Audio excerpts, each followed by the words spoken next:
اچھا خون کے چھینٹے اتنے زیادہ ہو جاتے تھے کہ آپ سوچ بھی نہیں سکتے، اور چونٹیاں اتنی زیادہ آنی شروع ہو گئی، کوئی سمجھ نہیں تھی آتی کہ آخر ایسا کیوں ہو رہا ہے۔ جب بھی میں بیمار ہوتی تھی تب خون کے چھینٹے ہماری دیواروں پہ، ہمارے کپڑوں پہ، ہمارے گھر آنے شروع ہو گئے۔ اور انسان ہے نا، انسان ایک حد تک تھک جاتا ہے ان رشتوں سے، ان لہجوں سے، اور بعض دفعہ ان ایسی حرکتوں سے۔ اور مجھے سمجھ نہیں تھی آتی کہ آخر میں جب بیمار ہوتی ہوں تو میرے ساتھ یہ تمام مسئلے مسائل ہوتے ہیں۔ مجھے شاید آپ لوگ وہمی بولیں، بے شک مجھے آپ لوگ بولیں گے شاید یہ بہت زیادہ نفسیاتی ہے، نہیں میں نفسیاتی نہیں ہوں، لیکن جو بات آج آپ لوگوں کے ساتھ شیئر کروں گی نا، یہ 100% درست ہے۔ السلام علیکم، کیسے ہیں آپ سب لوگ؟ آئی ہوپ کہ آپ سب ٹھیک ہوں گے۔ اچھا، آج کی جو ویڈیو ہے نا، یہ میری پریگننسی کے ریلیٹڈ ہے، اور یہ میں آپ لوگوں کو بتانا چاہتی تھی کیونکہ کافی ٹائم سے میں نے نہیں تھی شیئر کی نا، سو آج سوچا کہ آپ لوگوں کے ساتھ یہ بات شیئر کروں، اور اس میں محتاط ہو جایا کریں۔ اور بعض دفعہ ہمیں نہیں پتہ کہ ہمارے جو سامنے ہے یا ہمارے جو پیچھے ہے وہ ہمارا دشمن ہے یا دوست ہے، ٹھیک ہے؟ اور ہر ان رشتوں سے بچا کریں جو آپ پہ کوئی علم وغیرہ کروا دیں۔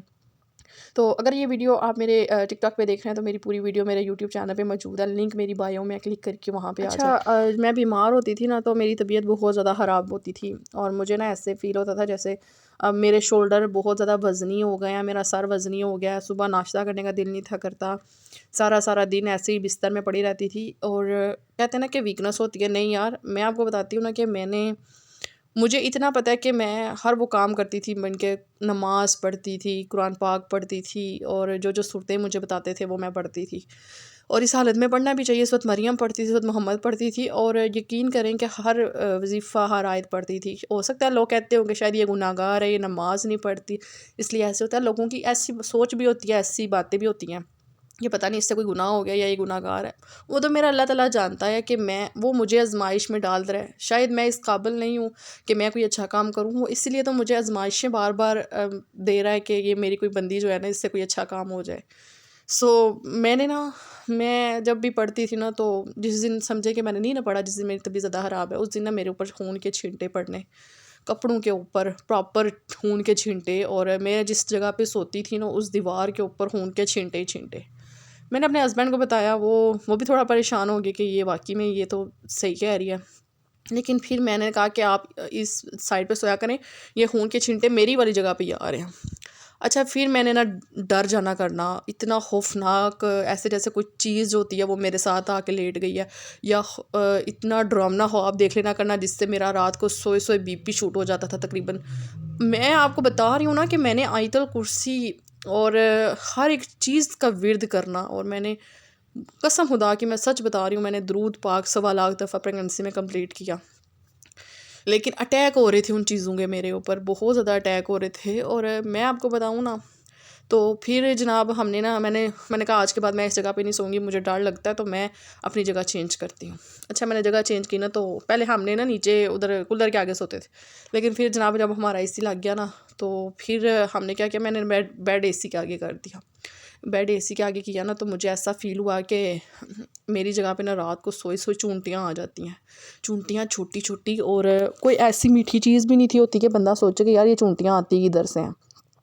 میں نے پھر اگلے دن اٹھ کے نا سرف سے سارا اس جگہ سے دھونا، بیڈ شیٹ چینج کرنی، اور پراپر وہ ویڈیو بھی میرے چینل پہ موجود ہے کہ جس میں ڈیلی بیڈ شیٹ چینج کرتی تھی اپنی، اور تب میں نے اپنی بیڈ شیٹ چینج کرنی، سارے اس جگہ سے صاف کرنا کہ یہاں پہ اب چونٹیاں نہ آئے، لیکن جو ہی مغرب کی اذان ہوتی تھی نا، تو چونٹیاں میرے بیڈ پہ جدھر میں سوتی تھی، اور کسی جگہ پہ بھی چونٹیاں نہیں تھی آتی۔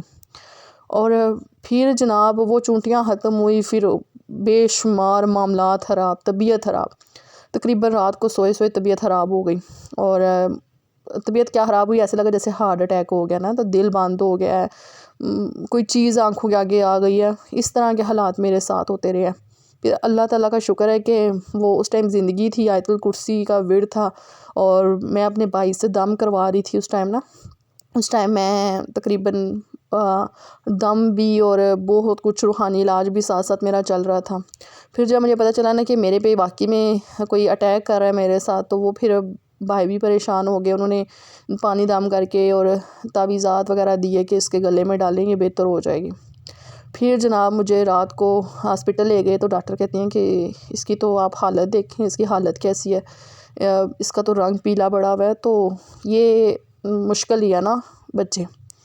اچھا، ڈاکٹر نے اس حد تک جواب دے دیا تھا، میں بہت زیادہ سیریس تھی، تو پھر مجھے ادھر تقریباً 4-5 گھنٹے ہمارے ادھر ڈرپیں اور ٹیکے ہی لگتے رہے۔ پھر الٹرا ساؤنڈ ہوئی تو 27 ویکس تھے تب میرے، تو پھر مجھے کوئی نہیں آرام آیا، کوئی فرق نہیں پڑا، پھر ہم دوسرے ہاسپٹل چلے گئے. دوسرے ہاسپٹل گئے، وہاں پہ مجھے بخار بہت تیز تھا کہ اترنے کا نام نہیں تھا لے رہا. وہاں پہ مجھے ڈرپس وغیرہ لگی، ٹھیک ہے، لیکن ادھر بھی کوئی فرق نہ پڑا. ادھر سے تیسرے ہاسپٹل لے گئے، تیسرے ہاسپٹل میں بھی مجھے ڈرپس لگی. پھر چوتھے ہاسپٹل لے گئے، اور انہوں نے جب مجھے ڈرپس وغیرہ لگائی نا چوتھی دفعہ، رات کے تقریباً 10 بجے کا ٹائم ہوگا چوتھی دفعہ، اور یقین کریں قسم خدا کی کہ جب مجھے چوتھی دفعہ ڈرپ لگ گئی نا تو پھر مجھے گرمی لگے، میرا سانس بند ہو، میں بولوں مجھے کسی طریقے سے یہاں سے نکالو، کمرے سے باہر نکالو، میرا دل بند ہو جائے گا. پھر جب میں جو ہے نا خود اکیلی تھی اس ٹائم، نہ تو ماں تھی، نہ بھابیاں، نہ کوئی بندہ نہیں تھا میرے ساتھ، میرے ہسبینڈ تو اور میں تھی. اور اس ٹائم پھر میرے ہسبینڈ نے ابو کو کال کر کے بلا لیا کہ آ جائیں، پاکیزہ کی طبیعت نہیں ٹھیک. وہ بھی جناب فون کرنا تو پھر کسی کو پتہ تھا، ویسے تو کوئی نہیں.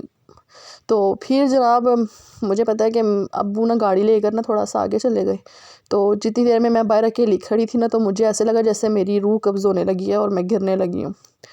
شکر ہے اس ٹائم میرے پاس کولر پڑا ہوا تھا پانی والا، وہ جو باہر ہاسپٹل کے باہر نا کولر وغیرہ لگے ہوتے ہیں نا، وہ تھا. اچھا وہاں پہ گلاس تھا، پھر وہ میں نے گلاس سے نا اپنے اوپر پانی ڈالا، سر پہ بھی منہ پہ بھی، اور جلدی سے نا میں نے سر پہ پانی ڈالا، ٹھیک ہے. اور جب میں نے وہ پانی ڈالا نا تو یقین کریں کہ تھوڑا سا ہوش آیا، لیکن وہ نا دل میں تھا کہ ختم ہو گئی ہوں اندر سے. 27 ویکس سے تب میرے. اور جناب پھر میں گھر آئی، شکر کیا اے سی لگا، اے سی میں تھوڑی ٹھنڈ پڑی، تھوڑا اپنے آپ کو مین کے ٹھنڈے پانی سے میں نے جب شاور لیا نا تھوڑا سکون مل گیا. لیکن وہ جو چیز تھی نا وہ ختم نہیں تھی ہو رہی، وہ آرام آیا. پھر جناب میرے ساتھ یہ مسئلہ ہو گیا کہ مجھے موشن لگ گئے، اور اتنے عجیب طبیعت خراب ہو گئی میری. ان موشنوں کی وجہ سے میرے اندر سے پانی ختم ہو گیا. اور پھر جناب میرا رات کو سوئے 2 بجے بی پی ہائی ہونا شروع ہو گیا. جب 30 ویکس ہوئے نا میرے، 30 ویکس، تو پھر جناب میرا بی پی اور شوگر ہائی ہونی شروع ہو گئی. کوئی میٹھا نہیں تھی کھا رہی، کوئی اسپائسی چیزیں نہیں تھی کھا رہی، دودھ کے ساتھ روٹی کھانی شروع کر دی تھی، اس طرح کر رہی تھی نا. اور پھر جناب میں آپ کو بتاؤں تو ایسے ہی کچھ ہوا، اور فوراً سے ہاسپٹل گئے 32 ویکس پہ نا. تو ڈاکٹر کو چیک کروایا تو ڈاکٹر کہتی ہیں کہ بیبی کے ساتھ یہ مسئلہ ہو گیا، تو کوئی نہیں اب نہیں. وہ آپ یقین کریں کہ ایک انسان 2 سال مسلسل یہ اذیتیں، یہ پریشانیاں برداشت کرے، اور پھر بھی بولیں کہ تم صبر کرو، تم یہ کرو، تم وہ کرو، یہ آئی ایسی ہے، یہ تو گناہ گار ہے، اس لیے اس کے ساتھ ایسے ہو رہا ہے. میں نے اپنے بارے میں ایسی باتیں سنی ہیں نا کہ میں ان چہرے نہیں وہ بھولوں گی، وہ باتیں نہیں میں لوگوں کی بھولوں گی، ٹھیک ہے. اور میں کہتی ہوں اللہ تعالیٰ نے سب کو بیٹیاں دی ہوئی ہیں، اللہ تعالیٰ نے سب کو آگے جو ہے نا سب کے آگے آئیں گی، لیکن کبھی دل سے بدوا نہیں دی، کبھی کسی کو برا بلا نہیں کہا. صرف اپنا کہتے ہیں نا صبر اللہ تعالیٰ کے اوپر چھوڑ دو، اللہ تعالیٰ بہترین کارساز، اللہ تعالیٰ بہتر کرنے والے ہیں. اور ابھی اسٹل میں یوٹیوب چینل پہ بیزی ہوئی ہوں نا، یقین کریں کہ میرے بچیوں کے کپڑے، دونوں بیٹیوں کے کپڑے میری الماری میں رکھے ہوئے ہیں، ٹھیک ہے. اور الماری کھولنے کا دل نہیں کرتا، اس لیے کہ وہ جب بھی میں دیکھتی ہوں نا تو میرا اندر سے جو دل ہے نا وہ کانپنا شروع ہو جاتا ہے. اور آپ لوگوں کو یہ بات بتانے کا مقصد یہ ہے کہ لوگ سمجھتے ہیں کہ میں اپنی کوئی باتیں شیئر کرتی ہوں، ظاہر ہے آپ لوگوں کے ساتھ شیئر کرتی ہوں، آپ لوگوں کے کمنٹ پڑھ کے اچھا لگتا ہے کہ میری ایک فیملی ہے. اور کوئی نہیں یار، سدا وقت ایک جیسا نہیں رہتا، اپنا بھی ٹائم آئے گا، بس بدل جائے گا سب کچھ اور سب بہتر ہو جائے گا. تو یہ تھی آج کی جو اپنی ریئل سٹوری آپ لوگوں کے ساتھ جو میں نے شیئر کی ہے کہ یہ پتہ نہیں کون ہے کون دشمن ہے. میں تو اس سے کہتی ہوں کہ اب بس کر دو، میں ختم ہو گئی ہوں، میری پیچھا چھوڑ دو. پتہ نہیں کون ہے حاسدین، کون ہے جادوگر جو ہماری جان ہی نہیں چھوڑا، ہمارا پیچھا ہی نہیں ختم کر رہا. چلیں کوئی نہیں یار، باقی چھوڑیں. بتاتی ہوں کہ آج میں نے مکس سبزی بنائی تھی اور بہت ٹیسٹی، بہت مزے کی. ہوش کدھر نہیں آیا، گرم مسالہ میں نے ڈال دیا تھا، جب گرم کرو گے نا دوبارہ تو پھر اس کو مکس کر لوں گی. اور تھوڑی دیر پہلے شامی کباب بنائے ہوئے تھے، وہ بنا کے ہسبینڈ کو دیے. اور بہت زیادہ ویکنس ہو گیا، اتنی زیادہ میڈیسن آپ دیکھیں گے آپ حیران ہو جائیں گے. حالی 8 گولیاں جو ہے نا وہ طاقت کی ہیں، ٹھیک ہے. اور طاقت نہیں ہے. پھر ہسبینڈ نے جو ہے نا گاجریں لے آئے تھے، کہتے تھے گاجروں کا جوس بنا کے پیو، ان دوائیوں کے اندر کیا ہے. تو میں نے کہا چلے پھر گاجروں کا جوس بناتے، لیکن آج باہر کوئی دھوپ وغیرہ نہیں تھی. آگے تھوڑی سی لائٹ سی دھوپ ہے تھی، لیکن اب بارش والا موسم بن گیا نا، تو اب اسی طرح کا موسم چل رہا ہے. تو بس اب ہم جو ہے نا یہ جوس پیتے ہیں تو چلتے ہیں. پھر اس کے بعد فہر کے ایگزام ہو رہے ہیں آج کل. چلیں جی، مجھے دعاؤں میں یاد رکھیے گا. اوکے، اللہ حافظ، ملیں گے ایک اچھی سی ویڈیو کے ساتھ.